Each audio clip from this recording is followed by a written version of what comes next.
that very thing you always thought was going to bring you happiness, when you become disappointed because you all put all your expectations that it would bring you happiness, and then all of a sudden you realize, wait, the happiness isn't lasting as long as I thought it would. I thought this was going to be the last thing I needed to make me happy.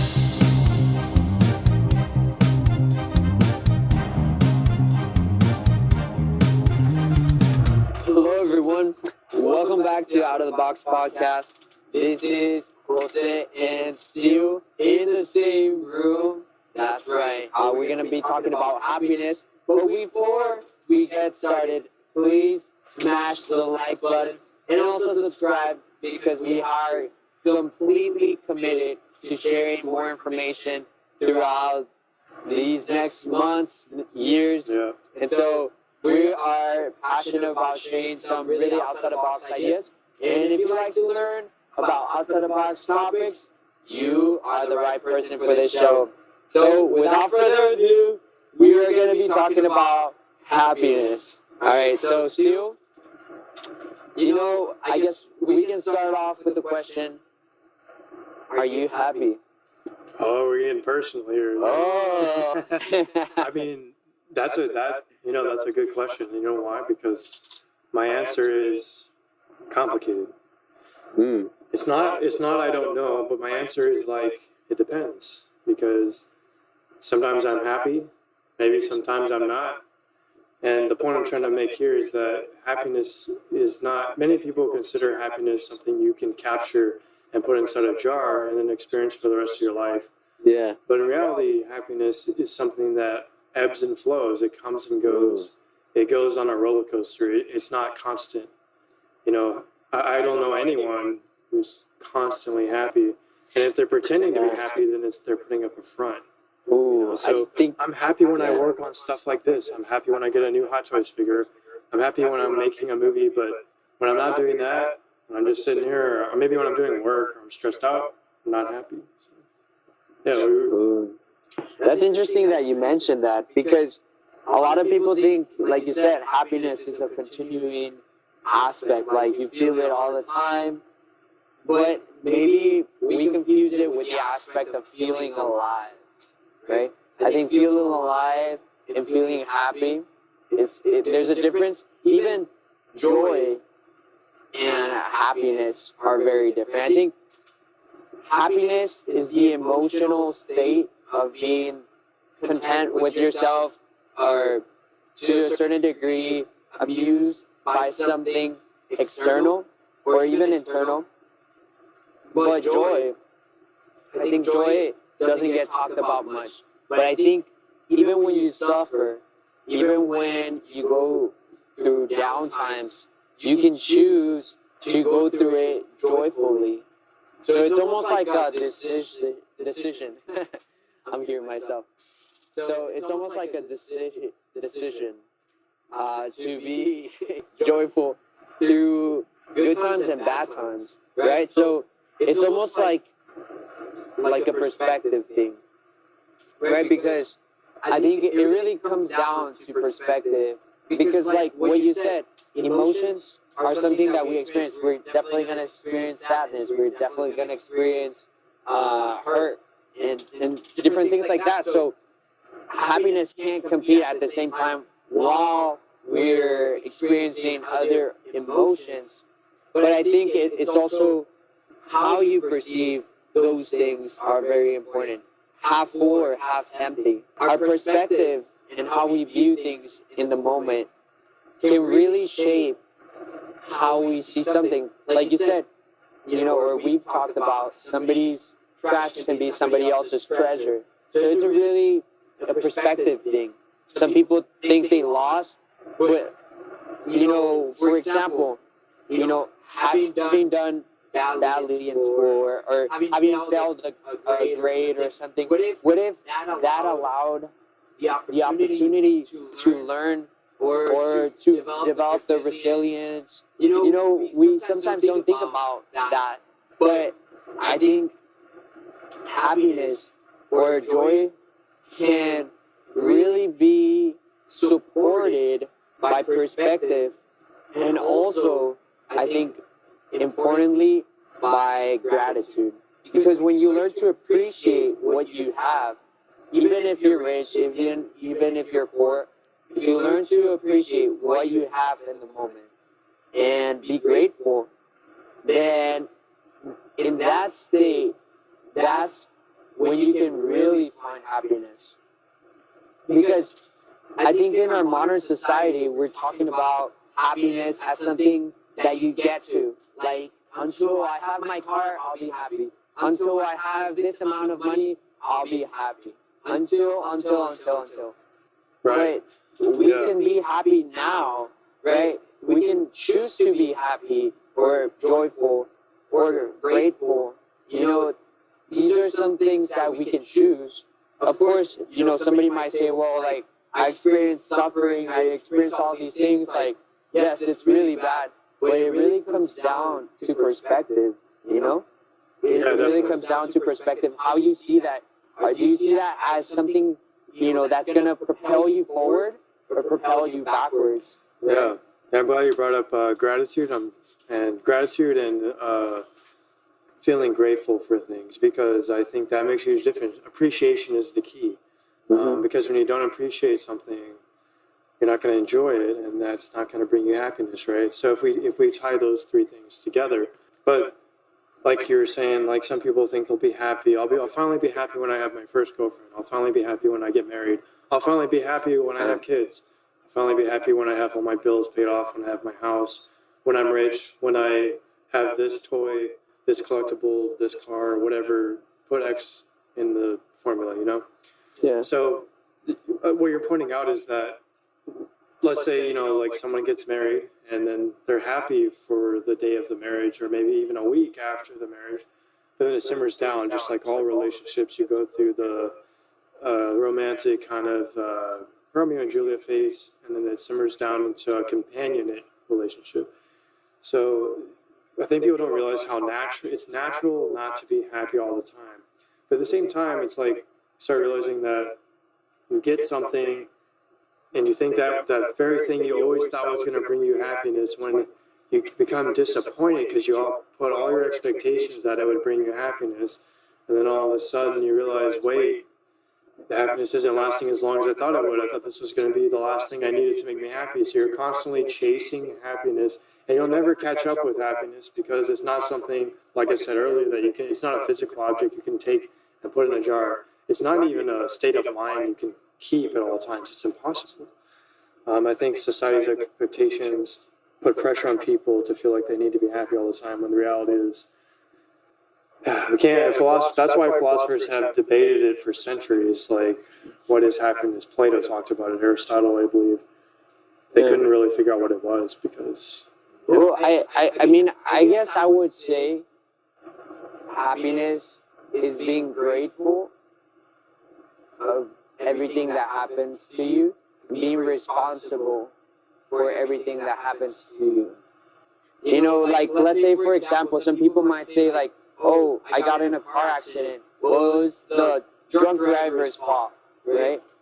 But if you say, like, well, it was my fault, I shouldn't have been driving at night, or I shouldn't have been texting on the phone, and it could have noticed that somebody was driving recklessly, or, once you put that on yourself, that you say, like, yeah, I messed up, it gives you back the control to say, like, now what? Right? Like, you can choose to be better. You can choose to, learn from your mistakes. But if you give the power to the other person, you say it was them, blame it on them, then you lose the power to really make sense of it, right? When you hold yourself accountable, and you say, like, well, if it messed up, it was probably my fault, then that gives you the power to fix it. You own that situation, if that makes sense. Yeah, so my only question is, like, so yeah, I think in some situations that could be the case, in terms of avoiding the guilt that would maybe away you if you denied responsibility and the consequences that could come. But at the same time, I feel like if you're always blaming yourself, that could become unhealthy and become a problem. Because you can't blame yourself for everything. Yeah, you can. Depends. I think it changes and depending on the situation.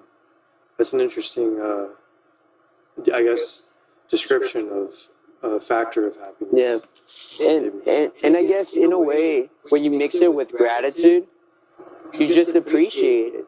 You just appreciate, like, if somebody passes away, instead of dwelling on them passing away, you just appreciate their presence when they were in your life. Yeah, look at it a different way. You become grateful of their life and what they did in you and what you get to carry in them and live on, you know? I see what you're getting at. You're getting at looking at the positives instead of the negatives. And yeah, it comes back to the perspective, right? Like, you can see the glass half full or half empty. Yeah, what we were talking about earlier about, like, going back to appreciation, because I think that's something that's popping up a lot in our conversation, that term appreciation.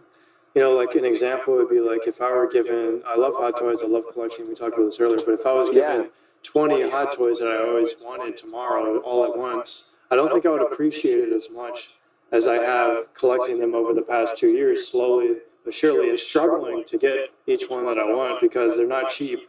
And each time I get a new one, I have to save up money, I have to delay that gratification. And that actually brings me more happiness. And that's another thing. Maybe delayed gratification plays into happiness as well. Because instant gratification, you can get it and it can make you happy for a short period of time, but that doesn't always last. I think it's the long-term delayed gratification that brings you the adventure, the journey. Yeah.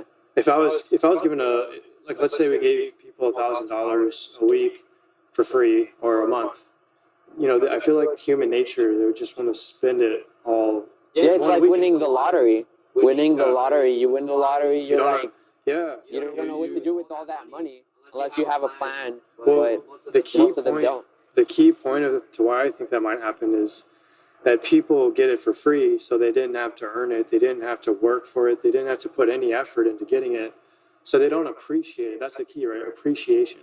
They don't appreciate the $1,000 as much as they would have if they were to work 40 hours to get that same amount of money. So they're just going to spend it because there's no appreciation and just use it for kind of blow it in one weekend kind of thing. What do you think about that? I think some people value more what costed them to get. Yes, right? The work they put into it. Because you see a lot of athletes, who, they're super talented.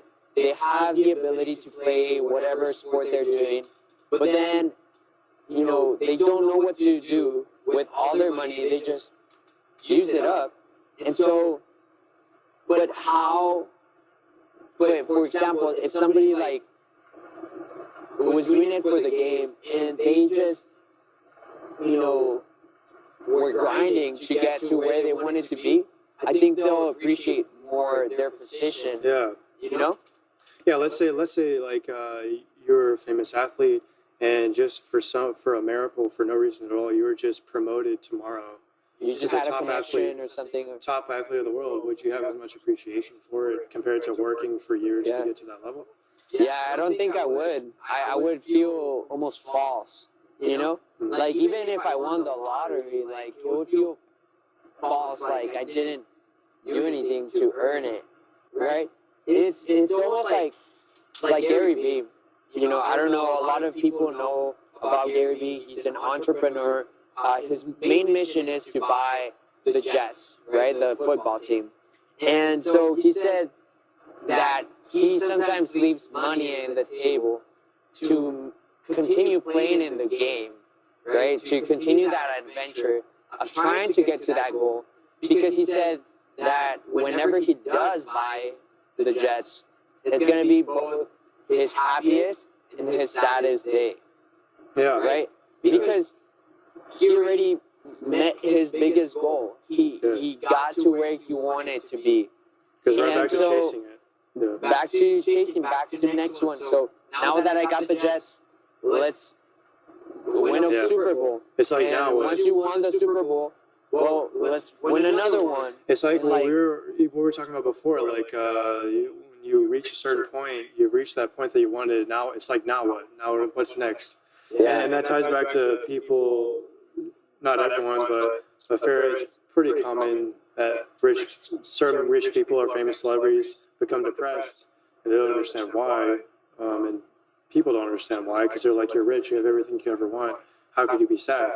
But I think some people don't realize what you're tapping into, Jose, is that they have once you have everything, all the money in the world, and you spend your money on everything you could possibly ever want or buy, and you have access to whatever you could have ever wanted to do in the world, well, then you run out of things to do, you run out of things to buy, and then you're like, well, now what? What do I do now? You know, there's no more meaning. Maybe it comes down to meaning, because once you reach that point, there's less meaning in life, you know? Yeah, and I think usually people who are happier usually are doing whatever they're doing because they actually wanted to do it. Yeah. You know? Because I see a lot of people that are very sad, very miserable, because they went into a field, they went into a job that people said, you can make a lot of money with this, but maybe they were born to be an artist, a scientist, or something else, you know? But they ended up doing just what other people told them. So they live with that regret of like, shoot, I wasted all this time doing something that made the means, you know, I was able to pay off my bills, I was able to eat. And I mean, if you can look at it gratefully, you can be content with that. You can be happy with that. But if you say like, but I always wanted to be an artist, or you know, the best father, or whatever, you know, I think sometimes there's a lot of regret, and sometimes if you go to talk to, you know, people who are older, sometimes, you know, they carry that with them. Sometimes you see like how much they wished they could have taken another decision, or Right. So I kind of want to dive deeper into just exactly what happiness is, because we've talked about a lot of different things that it could be, and a lot of different things that might make people unhappy or happy. So a few things we talked about appreciation being one of those factors that almost has to happen for you to experience happiness. We talked about how chasing happiness will not make you happy. Having the expectation that you can catch happiness when you reach a goal is a myth, and that won't bring happiness. So that won't bring happiness. But appreciation and taking responsibility, like you mentioned earlier, might. And then you also mentioned the perspective, the glass half full or empty, also affects whether you're happy or not. A fourth thing you mentioned was, what are we doing? What we're doing in life? Are we enjoying what we do in life? Exactly. Well, the journey actually could be a sixth thing, but the fifth, that could be a fifth thing, the journey that you take to reach. The journey on the way to something can be happy. It can bring happiness. But the fourth thing was like doing what makes you happy. So being an artist, like you said, not choosing that can make you unhappy. Being a doctor instead of an artist that you want to be. Having everything you could ever want might not bring you happiness. Instant gratification might not bring happiness. So the opposite of that is delayed gratification. So we have a lot of things. We have appreciation, one, delayed gratification. Damn, my mind is blanking. Homie, what was the other one? It was the perspective, and then it was doing what makes you happy. Mm-hmm. And then there was one other one. The adventure. The journey. Yeah, so the journey. Appreciation, journey, delayed gratification, appreciation, all that good stuff. Yeah. But happiness itself, we experience it subjectively, and we call happiness an emotion. But is it really an emotion? Emotions, we define emotions as like these things we feel subjectively that come and go like a roller coaster.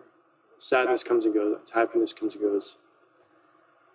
Happiness is an emotion that we feel, but what does that mean? Because it's not a physical thing. It's an internal, subjective thing. I don't know what that means.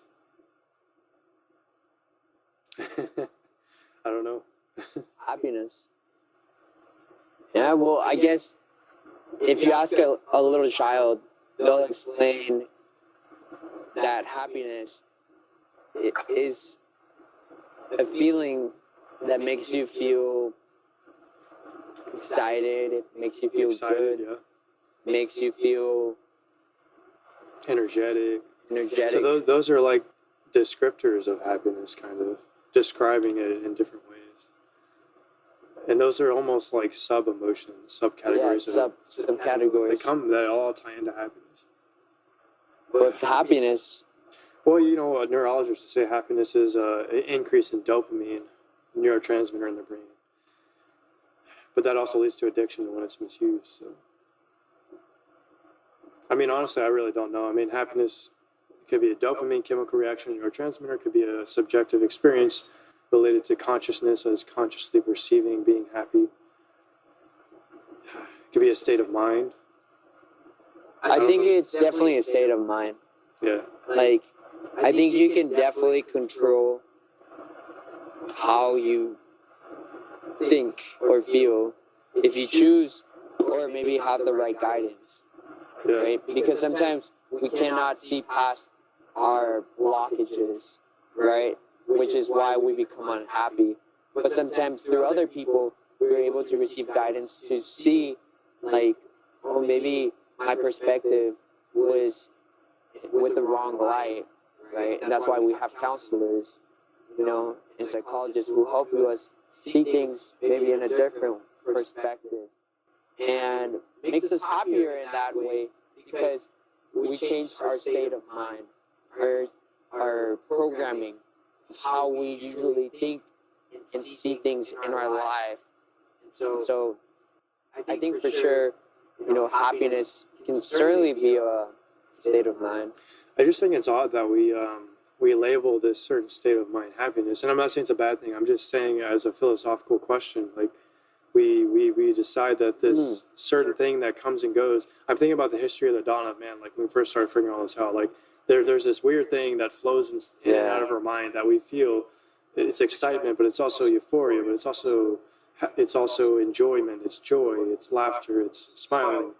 All those things we just decided to put under this one thing that we call happiness, even though it's a state of mind and it's not constant, it's not consistent, and it comes and goes, and we can't capture it. And the people who come up with the term happiness just decided to label it that, and that is strange.